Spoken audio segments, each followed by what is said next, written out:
Okay. And మీరు relation ఇండస్ట్రీలో మీ ఫ్రెండ్స్తో రిలేషన్ ఎలా ఉంటుంది? మీన్స్ అంటే మీరు ఒక మీ రేంజ్ ఆర్టిస్టులతో ఫ్రెండ్షిప్ ఉంటుందా, లేకపోతే మీ రేంజ్ అంటే ఫైనాన్షియల్గా ఈక్వల్ ఫ్రెండ్స్ అలా చూసుకుంటారా, లేకపోతే తక్కువ రేంజ్ ఆర్టిస్టులని కూడా చూసుకుంటారా, లేదా ఎలాంటి రిలేషన్ మెయింటైన్ చేస్తారు? ఎలాంటి ఫ్రెండ్స్ని మీరు మెయింటైన్ చేస్తారు?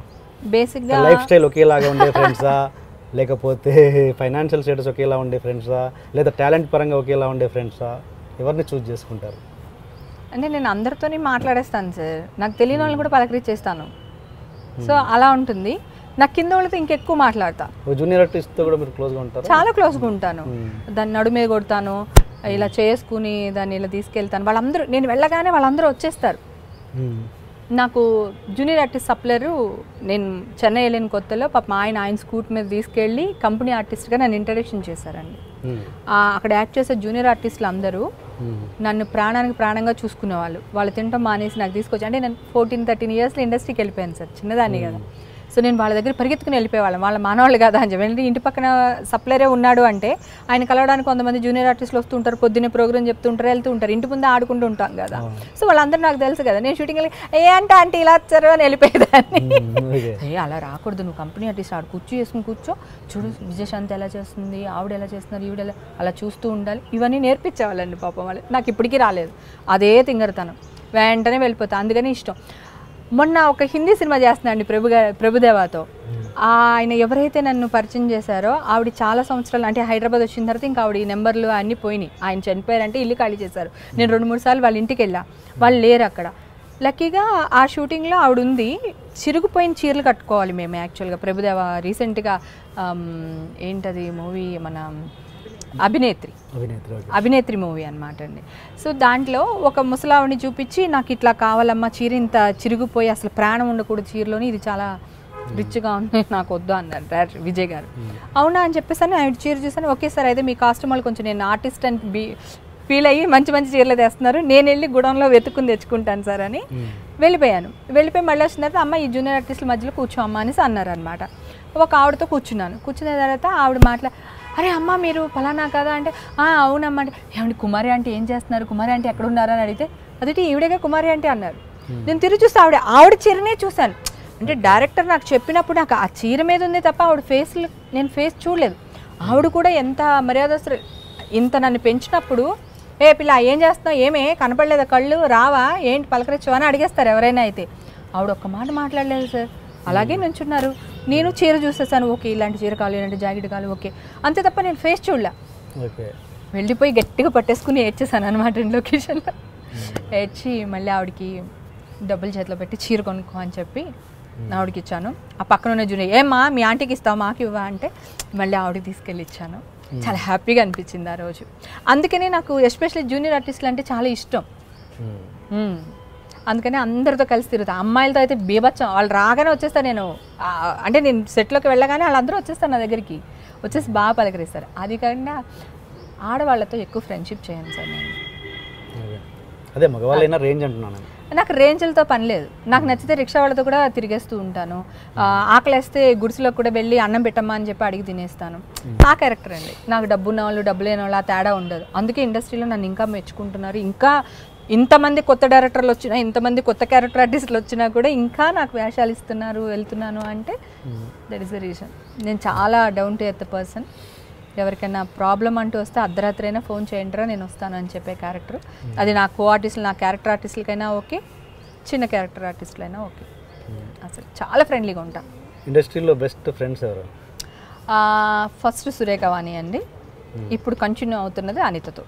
అనిత ఎవరు? అనిత చలపతి బాబాయ్తో చాలా సినిమాల్లో వైఫ్గా చేసింది. తర్వాత మనసిస్తారాలో రవిబాబు డైరెక్షన్ చేశారు కదా, దాంట్లో ముడేసుకుని హీరోయిన్ చిత్రహింసలు పెడుతూ ఉంటుంది, లడ్డూలా ఉంటుంది, మంచి కలర్ గిల్లరు, హైట్, పర్సనాలిటీ బాగుంటుంది అనమాట.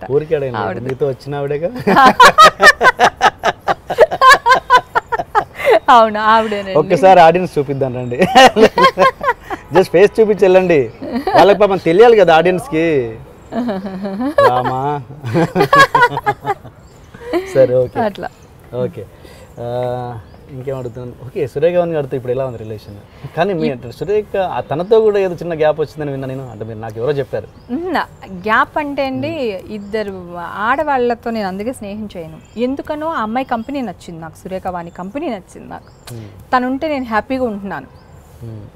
జనరల్గా నేను నా కంపెనీని అందరూ ఎంజాయ్ చేస్తూ ఉంటారు, నేను తన కంపెనీ ఎంజాయ్ చేస్తూ ఉంటాను అనమాట. నేను ఆలీ సురేఖ వాణి మేము ముగ్గురు మంచి ఫ్రెండ్స్. కష్టకాల్లో కానీ తన మన ఇంటికి వస్తుంది, మన ఇంటి ఇప్పుడు కూడా అలాగే ఉంటుంది. చిన్న గ్యాప్ ఏంటంటే నా వెనకాల సినిమా ఎన్టీఆర్ సినిమా చేస్తూ ఉన్నామండి, బృందావనం సినిమా చేస్తూ ఉన్నాం అనమాట. సో అప్పుడు ఏదో చిన్నగా నన్ను ఏదో అనింది అని చెప్పి అక్కడ వాళ్ళు చెప్పారు, నేను అంత పట్టించుకోలేదు ఆ విషయాన్ని. సో తర్వాత ఏంటంటే ఇంకా ఆడవాళ్ళ మెంటాలిటీ ఇలాగే ఉంటుంది, మన జాగ్రత్తగా ఉంటే మంచిది కదా అని, ఏంటి బాగున్నావు అంటే బాగున్నాను. ఇప్పుడు కూడా తను పచ్చళ్ళు బాగా, అంటే ఒక పచ్చడి మిగతా పచ్చడి నేను పంపిస్తాను, కాలీఫ్లవర్ పచ్చడి తను పెడుతుంది, నాకు చాలా ఇష్టం అనమాట. తను పంపిస్తుంటుంది. మా పిల్లలు ఇద్దరు ఒకటే స్కూలు ఒకటే క్లాసులో చదువుతుంటారు. వాళ్ళ అబ్బో అసలు మామూలు ఫ్రెండ్స్ కాదండి, అసలు విడతీయలేనంత ఫ్రెండ్షిప్. నేను ఎంత విడదిద్దామని ట్రై చేసినా అసలు వాళ్ళిద్దరు విడిపోవట్లా. ఊరికినే అంటే కాదు, అంటే ఇషా కొంచెం సాఫ్ట్ అండ్ సైలెంట్ టైపు, తను కొంచెం బోల్డ్ టైప్. సో నాలాగా ఎందుకు నా కూతుర్ని తయారు చేయాలి, మీరు అన్నారు రౌడీ వీళ్ళ నా ఉదుగా అనేసారు ఇందాక ఇంటర్వ్యూ, మళ్ళీ నా కూతురుని కూడా అంటారు ఎందుకు వచ్చిన కూడా. అందుకని అట్లా చిన్న చిన్న విషయాల్లో తెలియని విషయాలు, చిన్నపిల్లలు కదా వాళ్ళు మాట్లాడుకున్నాడు అప్పుడు తెలియని విషయాలు ఎందుకు అట్లా అనుకుంటూ ఉంటాను అనమాట. కామెడీ ఏంటంటే ఈ విషయం నేను సురేఖకి చెప్పే నేను స్కూల్ మార్చా, ఆ పిల్లని 6th లోనే మార్చేసా వాళ్ళిద్దరిని. మార్చేస్తే 10th లో మళ్ళీ తీసుకొచ్చి సురేఖ అది ఆ స్కూల్లో చదవని అంటుంది, ఇంకా నాకు వేరే ఆప్షన్ లేదు అన్నాను. నీకు కావాలంటే ఒక రోజులో మాట్లాడతాను, లేదంటే వేరే బ్రాంచ్లో మాట్లాడతాను, ఈ స్కూల్ మాత్రం వద్దు ప్లీజ్ ప్లీజ్ అని బతిమాలే సురేఖ అని. అంటే లేదే ఇంకా నాకు వేరే ఆప్షన్ లేదు, ఇక్కడే జాయిన్ చేద్దాం అంటే ప్రిన్సిపల్ దగ్గరికి వెళ్ళి చెప్పా, వాళ్ళిద్దరిని ఒకటే క్లాస్లో వేయకండి, వేరే వేరే క్లాస్లో వేయండి అని. ఒకటే క్లాస్లో పడ్డారు, మళ్ళీ అతుక్కున్నారు ఇద్దరుని. ఆయన కూడా ఇన్ని సంవత్సరాల్లో కూడా వాళ్ళిద్దరు వెళ్తూ ఉంటారు, సుప్రీత మా ఇంటికి వస్తుంటుంది, ఇషా వెళ్తూ ఉంటుంది, బాగానే క్లోజ్గా ఉంటాను. చిన్న మిస్టర్ నా వెనకాల ఎందుకు తిట్టింది బృందావనం సినిమాలో, నాకు క్యారెక్టర్ ఆర్టిస్టులు చెప్పారు, నువ్వు అక్కడి నుంచి ఇక్కడికి నేను నడిచి వచ్చే లోపల అది తిట్టేస్తుంది అని చెప్పేవాళ్ళు అనమాట. నేను మిగతా వాళ్ళు ఎవరైనా అయితే ఎందుకు తిడుతున్నావు ప్రాబ్లం ఏంటని అడిగేసేదాన్ని, కానీ సురేఖ అంటే నాకు ఇష్టం, అడగలేకపోయాను. అసలు గొడవని కాదు, మీరు ఎందుకు మిస్అండర్స్టాండింగ్ వచ్చిందంటే ఇట్లా జరిగిందంటే అందుకనే అన్నా. కానీ మేమిద్దరు ఇప్పుడు కూడా తన కంచంలో అన్నం కలిపి నాకు తినిపిస్తుంది. ఎంతమంది తనకి 10 మంది క్లోజ్ ఫ్రెండ్స్ ఉన్నా కూడా హేమక్కకి గార్లు ఇష్టం, హేమక్కకి చికెన్ ఇష్టం, హేమక్క నీకు తలకాయ మాంసం వండి పంపిస్తాను అట్లా ఉంటుంది. ఇప్పుడు కూడా నేను కూడా దానికి ఏదైనా కావాలంటే ఆవకాయ పచ్చడి, వాళ్ళ కూతురికి మన ఇంట్లో ఆవకాయ పచ్చడి చాలా ఇష్టం, నేను డబ్బాలు దానికి పంపిస్తూ ఉంటాను.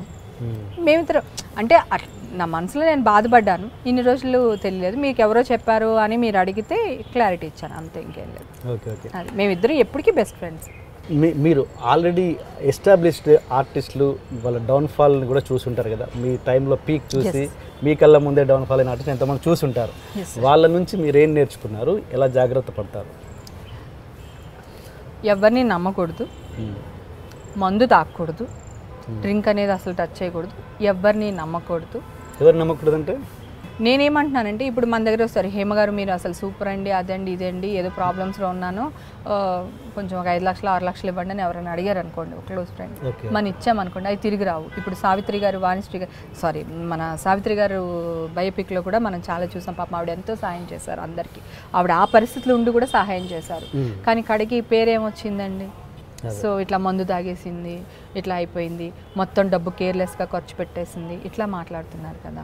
సో అవన్నీ చూసి ఏంటంటే మందు తాగకూడదు, లైఫ్లో మందు అనేది టచ్ చేయకూడదు, ఎవరిని నమ్మకూడదు, ఎంతవరకు ఉండాలో అంతవరకు. త్రివిక్రమ్ గారు గురించి మాట్లాడుతున్నారు కనుక ఒక పెద్ద ఆయన నాకు మామూలుగా చెప్పిన విషయం ఏంటంటే, ఒకళ్ళు 1 లక్ష రూపాయలు అడిగారు, మాట వరుసగా అనుకోండి, ఇంకా రావు అనుకుని ఓ 10,000 5,000 ఒక 50,000 నీ ఇష్టం, నువ్వేమనుకుంటావు ఆ అమౌంట్ ఇచ్చేసేయండి, అది వస్తుందని ఎక్స్పెక్ట్ చేయదు, వస్తే మళ్ళీ ఇవ్వండి, రాలేదనుకోండి ఓకే అని వదిలేసేయండి. నేను అలాగే చేస్తాను, ఇవ్వండి, వస్తాయి, మళ్ళీ వాడు ఇవ్వలేదు అనేది మనకు వద్దు అని అంటారు. అట్లా అంటే కొంతమంది మందు తాగుతాం, కిక్ ఎక్కుద్ది, పక్కనవాడు ఎవరు నచ్చుతాడు, వాడితో తిరుగుతాం, లేదా వాడిని లవ్ చేస్తాం, లేదా పెళ్లి చేసుకోవాలనుకుంటాం, వాడు వేరే వాళ్ళతో వెళ్ళిపోతాడు, ఇప్పుడు మనం తట్టుకోలేక మందు కొట్టేసి దాని ఇంటికి వెళ్ళి దానిలాగా వచ్చేసి, అలా నేను చిన్నప్పుడు ఫ్రెండ్ క్యారెక్టర్లు యాక్ట్ చేసినప్పుడు ఇన్ని స్టోరీలు చూసాను, నా కళ్ళ ముందు జరిగింది. అప్పుడు మనసులో రాసేసుకున్నా, ఓ అస్సలు మన తరాలు ఇట్లా జరిగినాయి, ఈ తరం నా కళ్ళ ముందు ఇలా జరుగుతుంది, నా తరం అలా జరగకూడదు అనుకున్నా. నా తరంలో అందరూ పర్ఫెక్ట్, అందరూ చాలా తెలివైన వాళ్ళు, షార్ప్గా వచ్చామా, 4 రూపాయలు సంపాదించుకున్నామా, ఇల్లు కట్టుకున్నామా, ఫ్యామిలీని చూసుకున్నామా, హ్యాపీ సెటిల్. ఇప్పుడు ఈ రోజుల్లో ఏం లేవు చూడండి, వాళ్ళ పడిన కష్టం మేము పడట్లేదు. అదే అన్నారు రమాప్రభ గారు, ఇప్పుడు వాళ్ళంతా చాలా తెలివైన వాళ్ళు, 100% తెలివైన వాళ్ళు. అంటే ఎవరైనా పెద్దవాళ్ళు మీకు సజెషన్స్ ఇస్తారా ఆర్టిస్టులు, ఫైనాన్షియల్గా కావచ్చు, కెరియర్ పరంగా కావచ్చు? డెఫినెట్గా తీసుకుంటాను, నేను తీసుకుంటాను సార్. నాకు చాలా లాంటి వాళ్ళు చెప్పాను కదా, త్రివిక్రమ్ గారిని అడుగుతూ ఉంటాను, సుకుమార్ గారిని అడుగుతూ ఉంటాను. నేను ఏదన్నా ఒక మీటింగ్స్కి వెళ్ళాలి, ఆ మీటింగ్లో ఏది మాట్లాడాలి, ఏది మాట్లాడకూడదు, రైటర్స్తో ఫోన్ చేస్తాను, ఇట్లా ఈ టాపిక్ మీద వెళ్తున్నాను, నాకు ఏదైనా కొంచెం చిన్న ఫీడ్బ్యాక్ ఇవ్వండి అని మాట్లాడతాను. అట్లా అన్నీ అడుగుతానండి. ఫ్యామిలీలో మంచి విషయం, ఇది నేను ఇన్వెస్ట్ చేస్తున్నాను వద్దా, చైనా వద్దా, పని చైనా వద్దా, అట్లా ఆలోచిస్తూ ఉంటాను, అడుగుతూ ఉంటాను, వాళ్ళు సలహాలు ఇస్తూ ఉంటారు. చాలామంది ఉన్నారండి. నేను ఏ పని చేసినా నాగార్జున గారికి చెప్పే చేస్తానండి. ఆయన సలహా కూడా తీసుకుంటాను. అంటే ఈ రోజు వరకు వద్దులే ఇది మనకెందుకు అని ఆయన అనలేదు. అంటే మరి నా థాట్స్ అంతా బాగానే అనిపించినాయేమో ఆయనకి, అట్లా ఆయన్ని అడుగుతాను. అట్లా నాకు ఇండస్ట్రీ అంతా నాదండి, నిజంగా నాది. అదే వేషం ఇస్తేనే డైరెక్టర్ మా వాళ్ళని కాదు కదా. సో ఇండస్ట్రీ మొత్తం నాది. రేపొద్దున నాకు ఏదన్నా అయ్యింది అనుకోండి, ప్రతి ఇంట్లోని కన్నీటి బొట్టు పెట్టుకుంటారు. నా ఇండస్ట్రీ కన్నీటి బొట్టు పెట్టుకుంటుంది, నా తెలుగు రాష్ట్రాలు 2 కన్నీటి బొట్లు పెట్టుకుంటారు. నన్ను ఎవరు ఫోటోలకు పర్మిషన్ కూడా అడగరు. నేను ఉంగరాలు పెట్టుకోవడం చాలా రోజులు అయింది, మానేసి తెలుసండి. మళ్ళీ ఈ మధ్య కాలంలో పెడుతున్నా. రీజన్ ఏంటంటే వచ్చేసి లాగేసుకుని పిసికేస్తూ ఉంటారు అండి అభిమానంతో, ఆడవాళ్ళు కూడా అని కొట్టేసుకుని నొక్కేస్తారు. ఇక్కడ అంతా ఘాట్లు పడిపోతాయి నాకు లోపల. ఏమా బంగారం ఎలా ఉన్నామా, ఏంటమ్మా, ఏ రామ్మా ఫోటో దిగుదాం, లాక్కెళ్ళిపోతారు. అసలు నాకు పర్మిషన్ ఉండదు నా విషయంలో. వాళ్ళకి మీరేమో నేను రౌడీ గ్యూడీ అంటారు అసలు, వాళ్ళేమో అసలు మా అమ్మాయిని లాక్కెళ్ళిపోతారు. నేను ఎప్పుడు అంటుంటాను, భగవంతుడి దయ బాగుంటే సూపర్, ఇంకో 10 మందికి పెట్టేస్తాను. ఒకవేళ నాకేదన్నా అయితే కనుక ఇంతమంది ఉన్నారు నన్ను చూసుకోవడానికి అని ధైర్యం అనమాట. అందుకే నాకు ఎప్పుడు డల్నెస్ కానీ బాధ కానీ పెద్దగా అనిపించు.